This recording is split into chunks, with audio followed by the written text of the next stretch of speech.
first, Britain's strictest head teacher, Katharine Birbalsingh, has accused Labour's Jess Phillips of a form of unconscious racism after she incited a vicious mob to attack her online.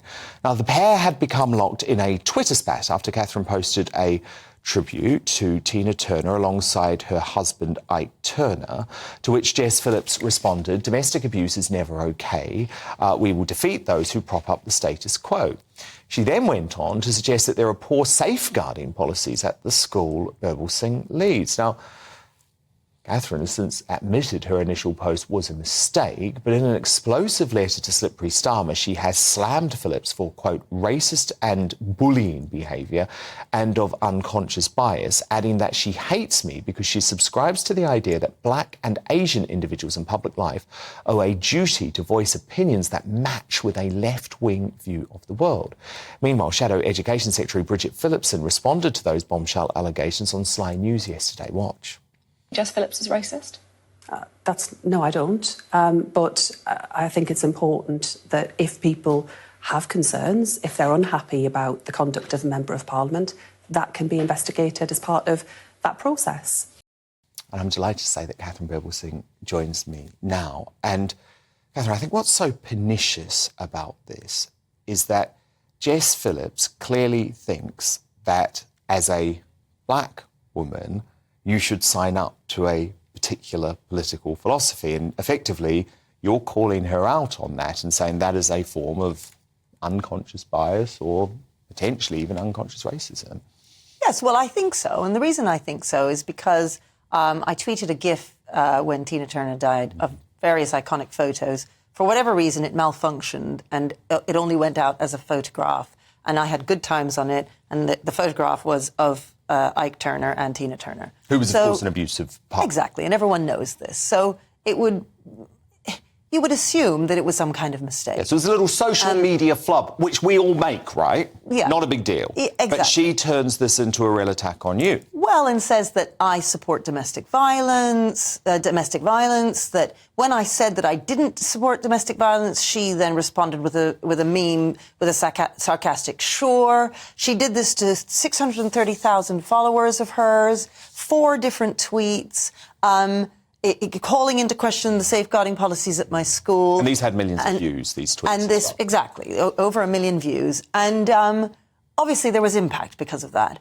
Why would you do this? What's interesting is my school isn't in her constituency. I don't know Jess Phillips. She doesn't know me. We have nothing to do with each other. So why use spurious reasons in order to kick up a big fuss around me, deliberately just to attack me? I'm a head teacher in Wembley. She's an MP, the shadow minister for safeguarding. So what she says on these matters. And she took advantage of her position and she was a real bully. And then you have to say, OK, so we have to agree. She's clearly a bully because she just picked on somebody much smaller than her. For making a mistake.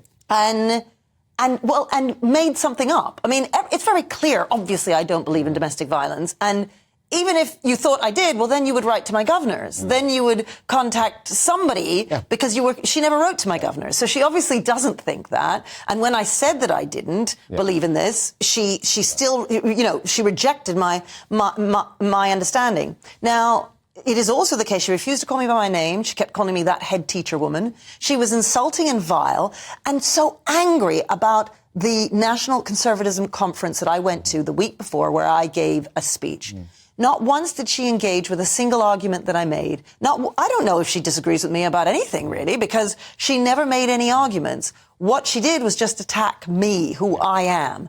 And I believe that, yes, that is racist unconscious bias, which I come across often. This idea that black people should not lean to the right. They are owned by the left. And it's not just Jess Phillips. This is an issue in our society. Well, it is. And it's not just you, because I have watched in horror as people like Jess Phillips have done exactly the same thing to Priti Patel and Suella Braverman. two Home Secretaries who, by the way, whatever you think of their politics, have the most incredible stories to come from their background to rise to the top of British politics. And if they were on the left, Catherine, just like if you were on the left, you would be celebrated. You would be winning every award. You would be a hero. And so I find it's so disgusting that people think because of your race you should sign up to a particular political philosophy.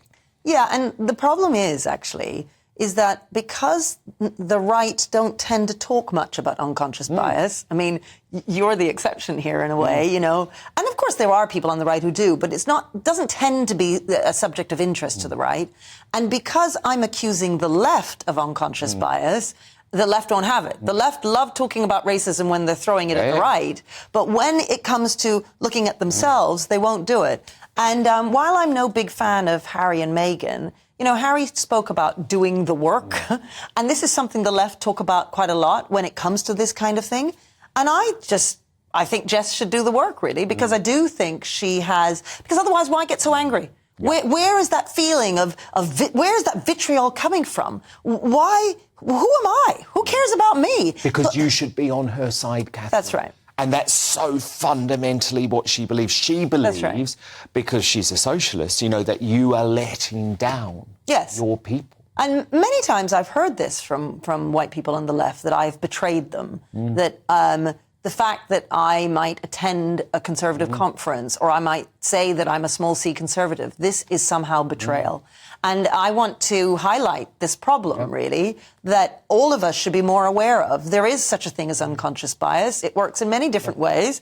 And, I mean, I myself have unconscious bias. When I'm appointing teachers, I'm looking for presence. Men can come across as having, you know, if they're tall, if they have a deeper voice. I have to check myself and think, OK, is this just me being biased about this, or am I actually picking the right person here? You know, all of us should do that. And I'm saying that here's an example of unconscious racist bias. I'm not calling her a racist in the typical sense. I'm saying that this is unconscious, she doesn't realise, and it's something that really she should do the work on. You've written this very powerful letter to Keir Starmer.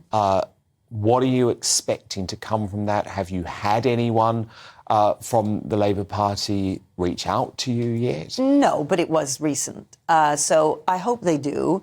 I mean, look, I don't want him to do anything to Jess Phillips. I'm not looking for revenge, really. I want to highlight this. This isn't about her getting cancelled. It's about pointing out. No, not at all. Exactly. I mean, I would happily have her come visit my school. All of the Labour MPs, frankly, I would love to invite all of them to come and visit my school. Michaela is an amazing example of social mobility at work. And you would think that our school, Michaela, would be an example of real success that the Labour Party would want to champion, which is exactly, again, why I don't understand why Jess Phillips would just pick me out like that and just start attacking me for what seems to be no reason. She hasn't engaged with a single argument I have ever made. Well, look, do you know what? I think you have laid down a gauntlet today. I can think of absolutely no reason why Jess Phillips would not want to visit Michaela, learn about what you do. Obviously, we've spoken about it a lot. You know, it is a fascinating school that has attracted international interest. So, Jess Phillips, what are you waiting for? You've got the invite. Will pointed out to you, and let's hope that she actually has the guts to do that and find out a little bit about you.